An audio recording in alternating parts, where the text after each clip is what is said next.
जय हिंद। आज की क्लास में आप सभी का स्वागत है। आज हम क्लास 10th के लिए फर्स्ट चैप्टर से स्टार्ट कर रहे हैं, जो आप फ्री में मेरे चैनल पर देख सकते हैं। तो सबसे पहले हम स्टार्ट करते हैं एनसीईआरटी का पहला चैप्टर रियल नंबर से। आपको प्राइम फैक्टराइजेशन सबसे पहले पूछा जाता है और मैट्रिक एग्जाम में भी इससे क्वेश्चंस आता है। तो आपको प्राइम फैक्टराइजेशन कैसे निकालना है वो हम आपको बताएंगे।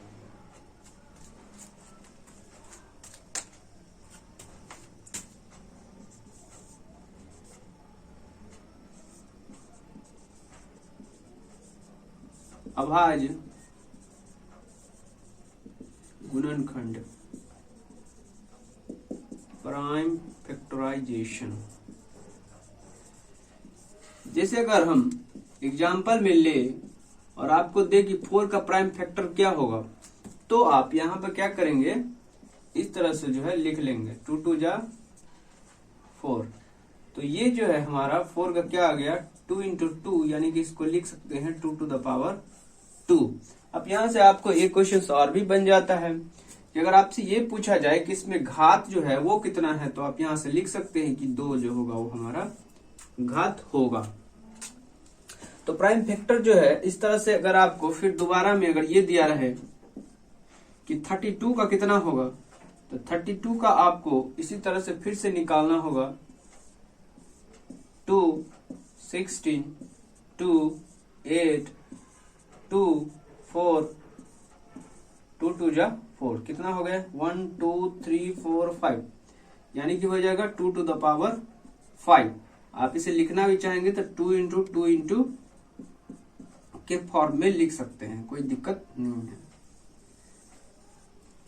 अगर इसी तरह से थोड़ा सा अगर आपसे पूछ दिया जाए कि क्वेश्चन रहे कि 140 का अभाज्य गुणनखंड क्या होगा,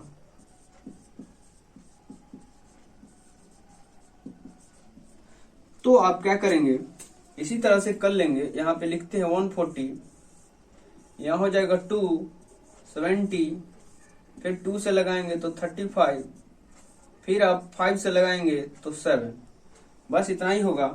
तो 140 का जो होगा प्राइम फैक्टर वो होगा 2 इंटू 5 इंटू 7, यही आपका जो होगा आंसर होगा।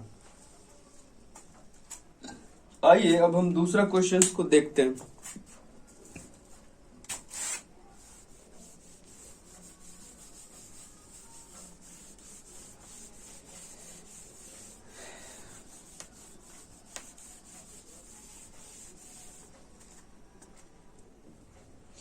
जैसे कि अगर आपसे ये पूछा जाए कि 156 का अभाज्य गुणनखंड निकालिए,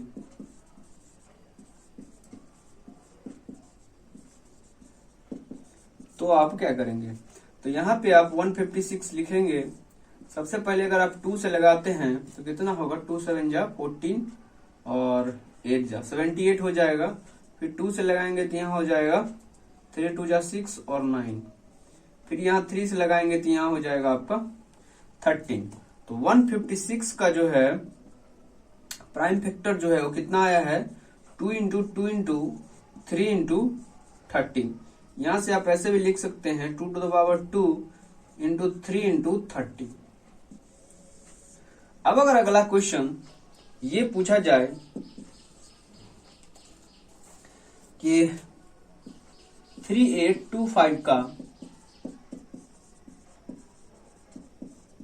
अभाज्य गुणनखंड निकाल लें,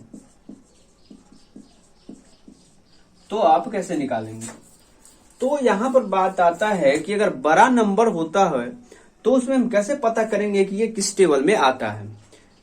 तो इसके लिए आपको क्या करना होगा कि डिविजिबिलिटी वाला जो रूल होता है वो आपको आना चाहिए।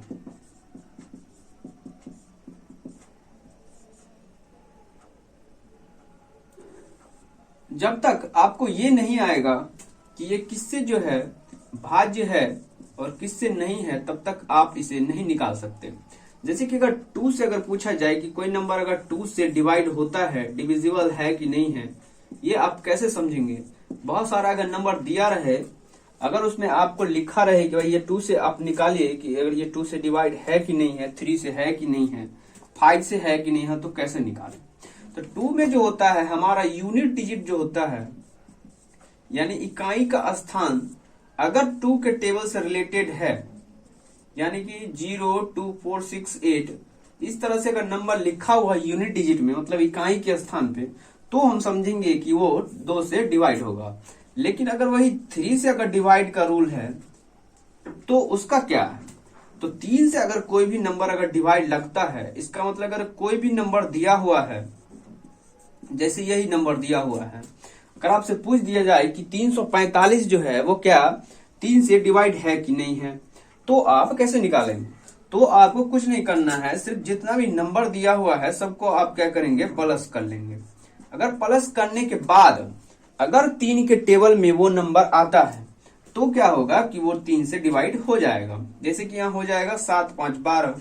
इसका मतलब है कि 3 के टेबल में 12 है, और 12 से अलावा अगर दूसरा नंबर आता है जो कि 3 के टेबल में नहीं हो, तो आप उसे समझेंगे कि वो 3 से डिवाइड बिल्कुल भी नहीं होने वाला है। अगर सपोज अगर आपको अगर 6 दे दिया जाए और पूछ दिया जाए कि क्या ये नंबर जो है 675 6 से डिवाइड होगा कि नहीं होगा, तो आप कैसे पता करेंगे?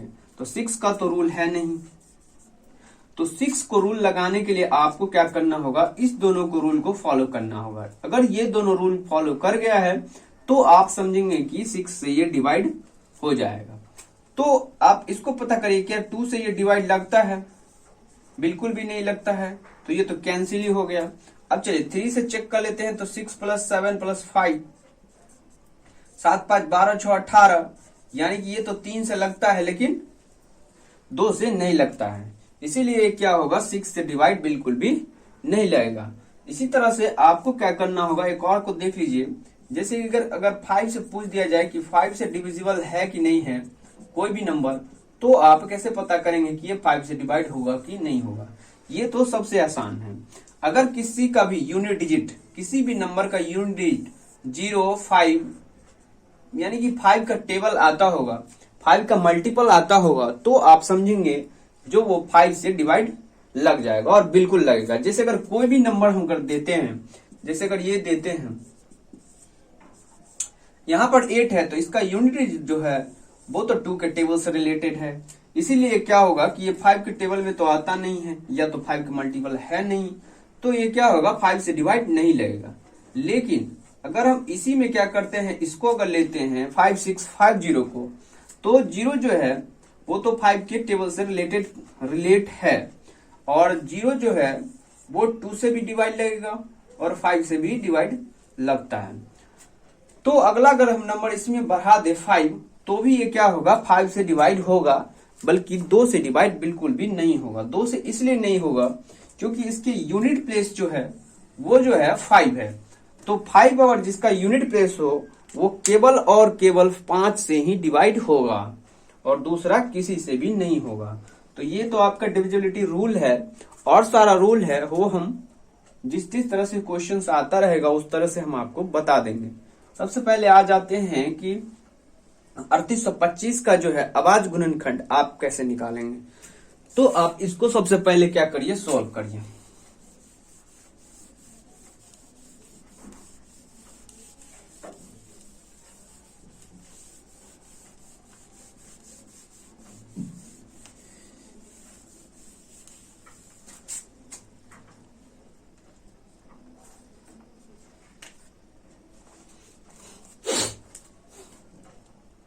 तो यहां दिया हुआ है 3825। आप इसको अगर प्राइम फैक्टर करते हैं तो आप इसको पता करिए कि 2 के टेबल में है या नहीं है। बिल्कुल भी 2 के टेबल में नहीं होगा, क्योंकि इसका यूनिट प्लेस जो है वो 5 है। अब देखते हैं ये कि क्या 3 के टेबल में आता है कि नहीं। तो 3 और 8 कितना होता है, 11, 11 और 2 कितना होता है, 13, 13, 5, 18। इसका मतलब है कि 3 के टेबल में ये है। तो आप यहां से क्या करेंगे, 3 से इसको हम डिवाइड कर लेते हैं। 3 1 जा 3 है ना, 3 एकम 3। अब यहां जो हो जाएगा 3 दूनी 6, 3 7 21, 3 5 15, यानी कि आपका जो होगा वो 1273 जो होगा से जो है ये मल्टीप्लाई हो जाता है, तो आपका 3825 आएगा। फिर से अगर आप करते हैं 3 से ही, तो 3 चौके 12, 3 दूनी 6, और ये गड़बड़ हो रहा है, 12, अच्छा 3 5 15, 5 होगा। हाँ, तो यहाँ हो जाएगा 3 चौके 12, 3 दूनी 6 और 3 5 15। आपका कितना हो गया 425। 5 दिया 15, 3 दूनी 6, 1 7, 4 दिया 12, ठीक है 425 होगा। अब तो आपको ये भी पता होगा कि 425 जो है वो किसके टेबल में आने वाला है। तो यहाँ पर जो है हमारा यूनिट डिजिट जो है वो 5 है, इसीलिए ये 5 के टेबल में होगा। नहीं तो आप जोड़ के भी देख सकते हैं क्या ये 3 का रूल जो है वो फॉलो कर रहा है कि नहीं कर रहा है। तो यहाँ हो जाएगा 4 और 2 6, 5 11, बिल्कुल भी 3 के टेबल में नहीं आने वाला है। तो आप क्या करेंगे 5 से ही लगाएंगे। तो अगर 5 से लगाते हैं तो 5 8 40, 5 25। अब जो है 5 से लगाएंगे तो 17 5 85, 17 के टेबल में आता है 5 टाइम्स में। तो आपका जो है 3825 का जो है प्राइम फैक्टर क्या क्या आ गया है, 3 इंटू 3, 5 इंटू 5 इंटू 17। अगर आप इसको घात में लिखना चाहेंगे पावर में, तो 3 to the power 2 into 5 to the power 2 into 17 के फॉर्म में भी लिख सकते हैं। तो आपका अभाज्य गुणनखंड जो होगा 1325 का वो हो जाएगा 3 3 5 5 और 17।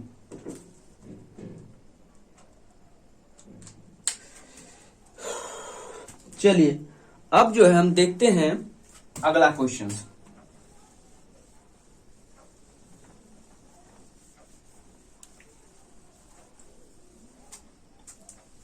अगला क्वेश्चन अगर आपसे ये पूछे कि 5005 का अभाज्य गुणनखंड क्या होगा, तो आप क्या करेंगे।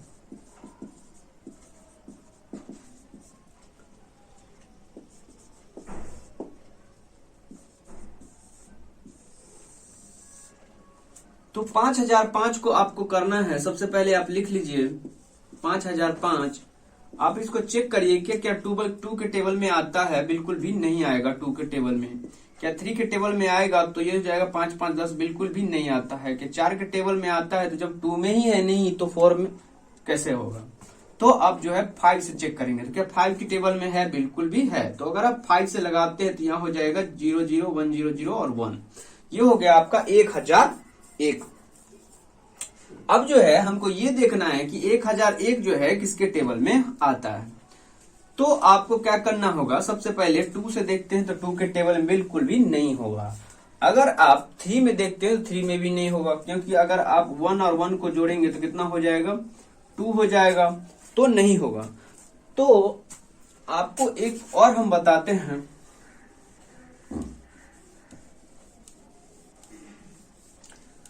मेथड, जैसे कि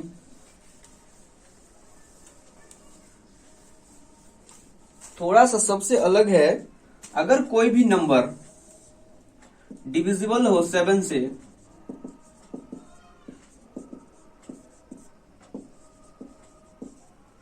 अगर कोई भी नंबर लिखा हुआ है, जैसे ये लिखा हुआ है, अगर ये 7 से डिवाइड है कि नहीं है, तो सबसे पहले आप इसको क्या करना होगा 2 से मल्टीप्लाई कर लेंगे। जो हमारा इकाई का स्थान होगा उसको क्या करेंगे 2 से मल्टीप्लाई करेंगे, और 2 से मल्टीप्लाई करने के बाद जो पीछे का नंबर बचता है उसमें से क्या करेंगे हम माइनस कर लेंगे। तो 4 इंटू 2 कितना हो गया 8, सॉरी यहाँ पे 23 है। 23 में से अगर आप 8 माइनस करते हैं तो कितना होता है, तो 15 होता है। तो 15 जो है क्या 7 के टेबल में आता है, बिल्कुल भी नहीं आता है। तो अब यहाँ पे लिखा हुआ है 1001, आप इसको चेक कर लीजिए। तो 1001 लिखा हुआ है, तो आपको क्या करना है, इकाई के स्थान जो है उसका जो यूनिट डिजिट है उसको 2 से मल्टीप्लाई करेंगे, और पीछे जो भी नंबर लिखा हुआ उसमें से क्या करेंगे हम माइनस कर लेंगे। तो अगर आप 100 में से 2 को माइनस करते हैं तो 98 होता है, और 98 क्या 7 के टेबल में है, तो बिल्कुल भी है। 14 7 जो होता है वो हमारा क्या होता है 98 होता है। इसका मतलब है कि ये नंबर जो है ये 7 से डिवाइड लगेगा। तो 7 से अगर आप इसे डिवाइड करते हैं तो कितना हो जाएगा, यहां पे हो जाएगा 14 सत्ते 98, फिर आपका बच गया है 2, तो हो जाएगा 21, 7 या 21। अब जो है आप इसको कैसे चेक करेंगे कि ये किस टेबल में है, तो आप देखिए कि क्या 3 के टेबल में है या नहीं है। तो 4 और 3 कितना होता है 7, और ये 8 हो जाएगा, बिल्कुल भी ये 3 के टेबल में नहीं आने वाला है। तो अब ये जो है किसके टेबल में होगा, तो अगर आप दिमाग लगाते हैं क्या 13 के टेबल में है या 11 के टेबल में है। अगर 11 वन जा लगाते हो तो 11, यहां हो जाएगा आपका 3 और 3, तो ये 11 से भी लग रहा है हो जाएगा। तो 11 वन जा लगाएंगे, 11 वन जा तो 11 माइनस होगा तो कितना हो जाएगा 3, तो 11 3 जा होगा वो 33 होगा। तो आपका जो है कितना आ गया है 13। अब जो है आप इसको लगाना चाहते हैं तो लगा सकते हैं, 13 वन जा 13 होगा, नहीं लगाना चाहेंगे तो कोई भी दिक्कत नहीं है। तो आपका जो है 5005 का जो है अभाज्य गुणनखंड जो है 5 इंटू 7 इंटू 11 इंटू 13 और 1 लिखिए या नहीं लिखिए। तो आपका जो है 5 7 11 और 13 जो है 5005 का अभाज्य गुणनखंड होगा। अब जो है हम थोड़ा सा और अधिक संख्या वाला नंबर को लेते हैं।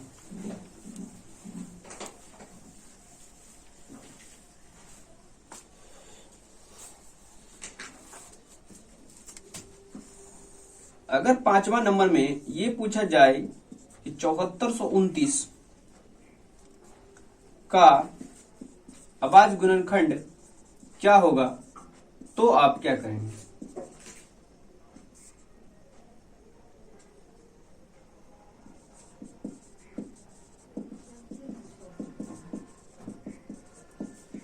चलिए, तो इस तरह से आपको कर लेना है फिर से। अब जो है आपको ये चेक करना है कि ये किसके टेबल में होगा। तो सबसे पहले देख लीजिए, यहां पर जो है यूनिट डिजिट हमारा जो है ये 9 है, तो आपको ये पता करना होगा कि क्या ये 2 के टेबल में है या नहीं है। तो 2 से तो बिल्कुल भी डिवाइड नहीं लगने वाला। अब है आपको चेक करना है कि क्या ये 3 से डिवाइड लगता है या नहीं लगता है। तो बिल्कुल भी ये 3 से भी नहीं लगने वाला है। तो आपको कुछ ज्यादा ही नंबर में जाना होगा, जैसे कि 11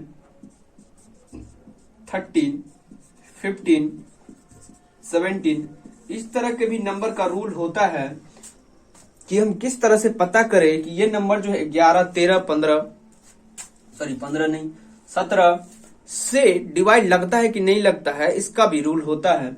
तो सबसे पहले आप यहाँ चेक कर लीजिए कि क्या 11 से जो है डिवाइड लगता है या नहीं लगता है। तो 11 66, ये नहीं होने वाला है। आप क्या करेंगे, 17 से जो है अगर आप इसको लगाते हैं तो 17 से जो है हो जाएगा 17 चौके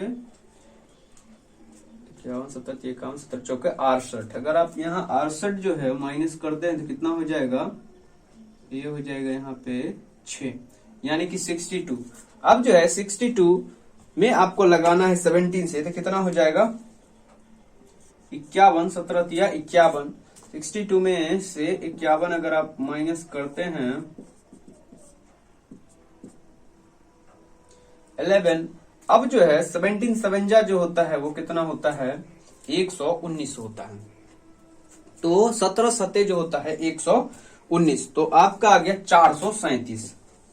अब जो है इसको अगर आप 19 से लगाते हैं, 19 के 19 19 दूनी 38, अगर आप 38 इस 43 में से माइनस करेंगे तो कितना होगा 43 माइनस 38, तो आपका हो जाएगा 5, और 19 के 19 19 दूनी 8 19 दिया 57, यानी कि आपका होगा 23।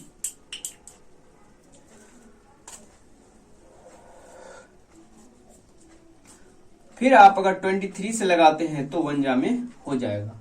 तो आपका जो होगा 7429 का जो अभाज्य गुणनखंड होगा 17 19 और 23 होगा। ये आपका आंसर होगा। अभी हमने ये रूल नहीं बताया है कि आप 11 से कैसे चेक करेंगे, 13 से कैसे चेक करेंगे और 17 से कैसे चेक करेंगे। ये हम कभी आपको किसी भी वीडियो में बता देंगे, वो आप जाके वहां से देख सकते हैं।